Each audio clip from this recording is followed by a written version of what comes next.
Siempre que le hacen un pedido de proyecciones es un pedido tremendamente complejo. Si fuera tan fácil, creo que todos estaríamos ya en la casa durmiendo, porque pues sería muy fácil pronosticar todo lo que va a venir. Pero lo que queremos compartir con ustedes el día de hoy es más una perspectiva sobre cómo abordar este tipo de entornos y cómo es importante también a veces dar un paso atrás y mirar con un ojo un poco más imparcial, menos, llamémoslo, contaminado de lo que vemos en el día a día, para poder pensar más estratégicamente sobre lo que viene hacia adelante para las compañías. Básicamente, hay tres elementos que consideramos cuando estamos viendo oportunidades para crecer. El primero de ellos tiene que ver con cuál es el contexto macro, por supuesto. Y ese contexto macro que estamos viendo para Latinoamérica y específicamente para Colombia es un contexto moderado. Y ahorita vamos a ver a qué nos referimos con esa moderación. Pero también es importante tener en cuenta cuáles son los factores estructurales que vienen proyectando los elementos de crecimiento a futuro. Y en eso vemos una serie de factores que nos dan una expectativa de evolución. Lo segundo es que las percepciones de los consumidores son los principales disparadores de lo que sucede finalmente en la economía. Una cosa es lo que son las grandes noticias, lo que sucede a nivel mundial, las crisis geopolíticas, los temas de tasa de cambio. Otra cosa es cómo cada uno de los hogares percibe su situación individual. Y en esa individualidad es donde empiezan a aparecer diferentes perspectivas y por ende diferentes oportunidades. Y por último, pues esto lo que implica es que hay una necesidad imperiosa de parte de las diferentes compañías de desarrollar esas capacidades de sensibilizarse un poco más a lo que es el pensamiento de sus clientes y a partir de eso empezar a producir nuevas soluciones, nuevas propuestas de valor que sean atractivas para ellos. Yéndonos por el primer punto, si miramos lo que son cifras, y aquí la base es el Fondo Monetario Internacional, que creo que puede ser de lo más neutro que podemos encontrar. El panorama internacional es un panorama bastante disímil. O sea, tenemos una proyección de crecimiento para el 2024 a nivel global del 3.2%, principalmente impulsado por China, que está en la parte de abajo de la lámina con el 4.8%. Y uno diría, bueno, China viene volando, Europa viene bastante desafiada, pero de pronto se nos olvida que 3 años atrás, 4 años atrás, China todavía seguía cerrada cuando el resto de las economías se abrieron después del COVID. Entonces, esa perspectiva un poco hacia atrás también es importante. Si pensamos en qué está pasando en Latinoamérica, las últimas proyecciones que hay, que son más o menos del mes de octubre de este año, es que Colombia tenga un crecimiento del 1.6%, estando más o menos en la mitad del paquete de las economías grandes de Latinoamérica, pero si miramos ya la proyección hacia el 2025, pues es una de las proyecciones más favorables, es de alrededor del 2.5%.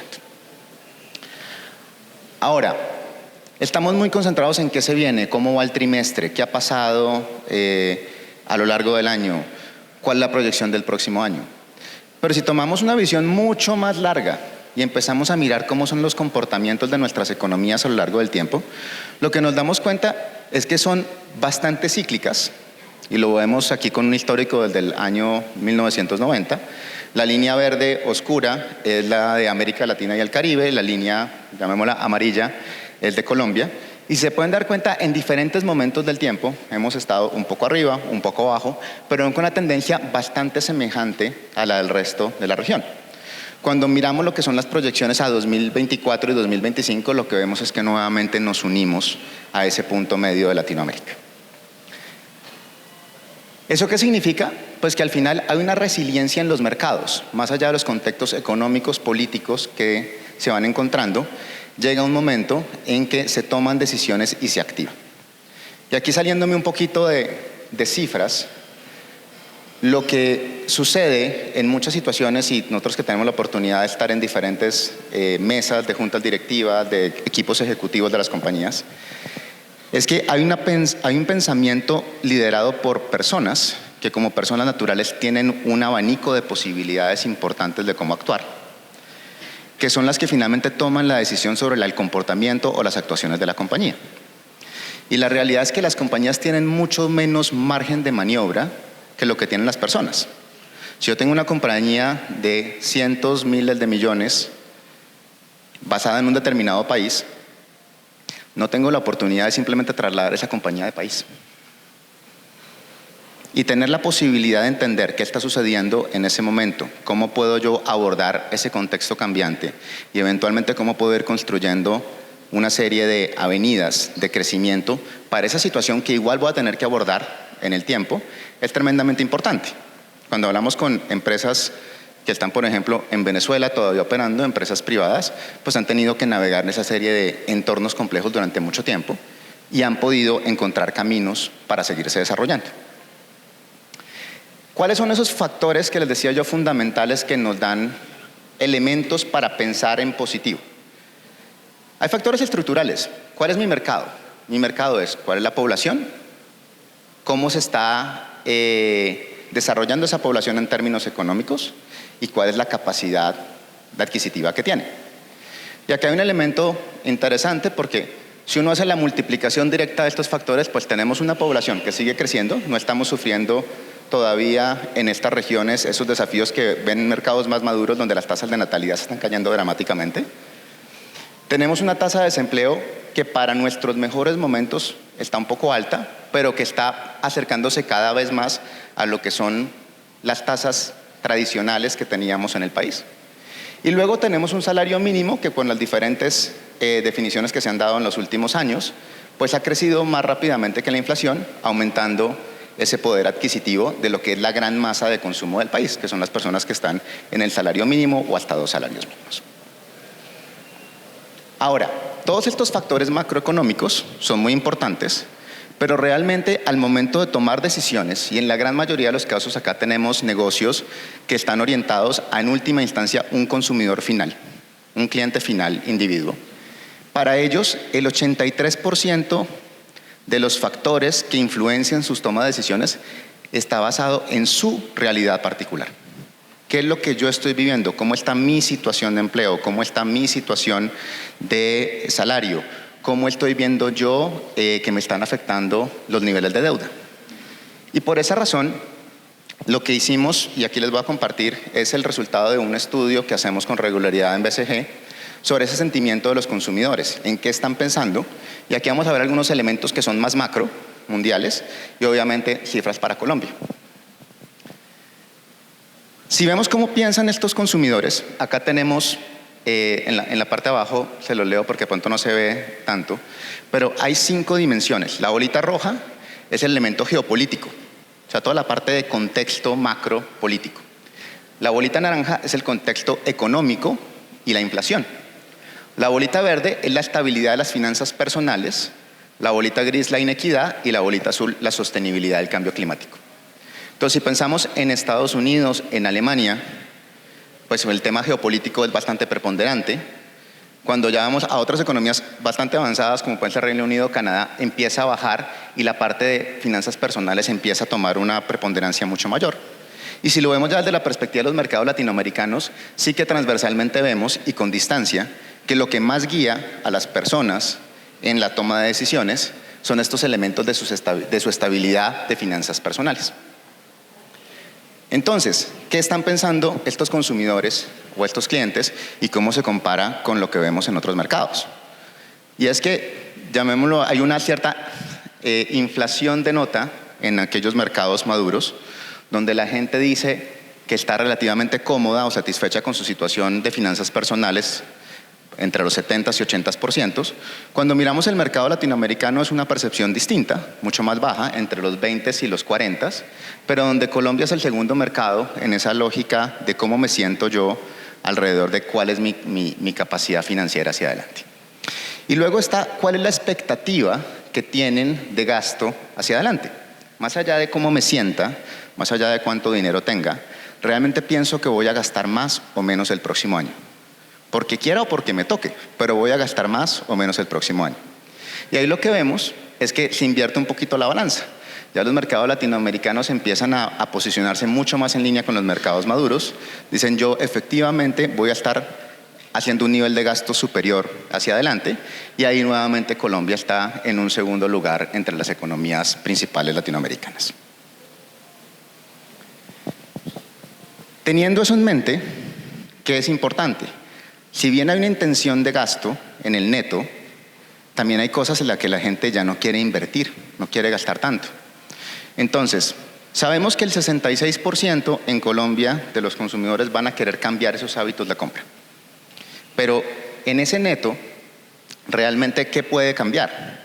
Y lo que vemos es que hay una lógica de, como mi situación financiera no necesariamente es tan buena, tengo que ser muy cauteloso en dónde invierto, tengo que ver un valor importante de cada uno de los gastos que hago.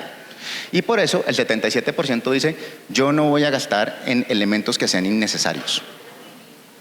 Ahora, hay un 74% que dice, voy a empezar en un plan mensual de ahorros, que es algo bastante novedoso para lo que es el pensamiento tradicional de nuestra cultura colombiana.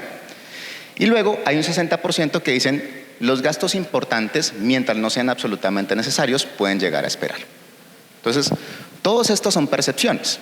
El tema es, ¿cómo puedo yo, desde mi negocio, desde mi propuesta de valor, atender esas percepciones y asegurarme de que soy relevante para los clientes? Y en eso, el mercado es dispar. Y hay diferentes mentalidades, hay diferentes grupos de población que tienen comportamientos y expectativas distintas.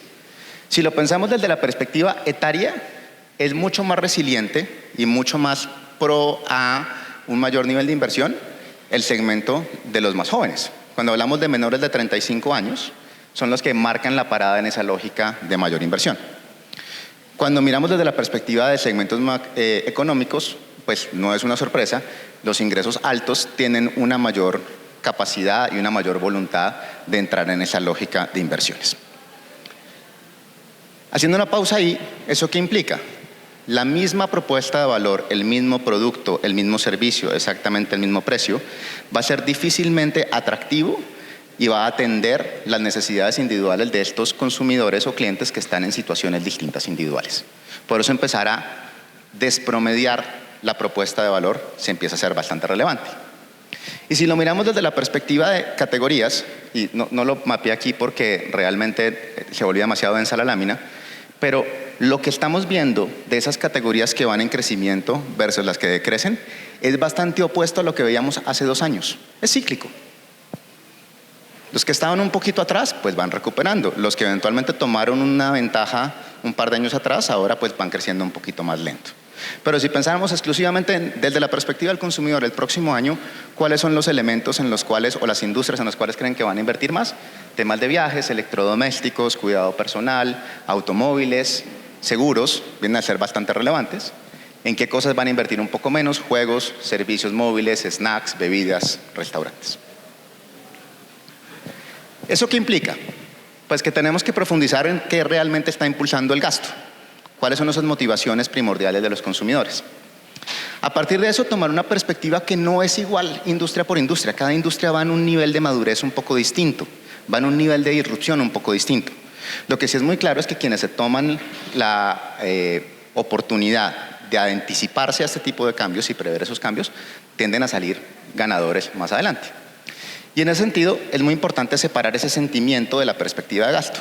Puede que uno escuche que la gente se está quejando, que la gente dice que la plata no le alcanza, que la gente dice muchas cosas, pero al final, ¿cuál es la perspectiva que tiene? ¿Va a invertir más? ¿No va a invertir más? ¿Y en qué piensa invertir más? Entonces, para cerrar, ¿cuáles son estos mensajes finales para este grupo? Lo primero más importante es que sí, el mundo en general, no solamente Colombia, presenta desafíos, pero en esos desafíos siguen habiendo terrenos fértiles en los cuales invertir. Lo segundo es que para poder actuar de una mejor manera y entender esas disparidades que hay entre mercados, entre consumidores, entre clientes, es importante desarrollar capacidades en las compañías para poder estar monitoreando el entorno y entender mucho mejor cuáles son esas variables críticas que hacen que el cliente tome una decisión y otra. Ahora, es incuestionable que hay cambios en los hábitos de los consumidores. Y lo estamos viendo, por darles un ejemplo, en el mundo del retail. El retail es más grande de Colombia, el de uno, ya no es el éxito. Esos son cambios más estructurales. Hay que entenderlos, hay que saber cómo vamos cambiando y cómo vamos asegurando que nuestra oferta de valor se va adecuando a esos cambios un poco más estructurales. Y por último, y creo que el mensaje más importante, es que ese crecimiento va a estar en manos de quienes dejen la mentalidad de parar y observar y piensen mucho más en cómo construyo capacidades para desarrollar cada vez una propuesta de valor más atractiva y poderla entregar a los clientes de la manera más costo eficiente. Ese era el tiempo que tenía. Muchísimas gracias a todos por el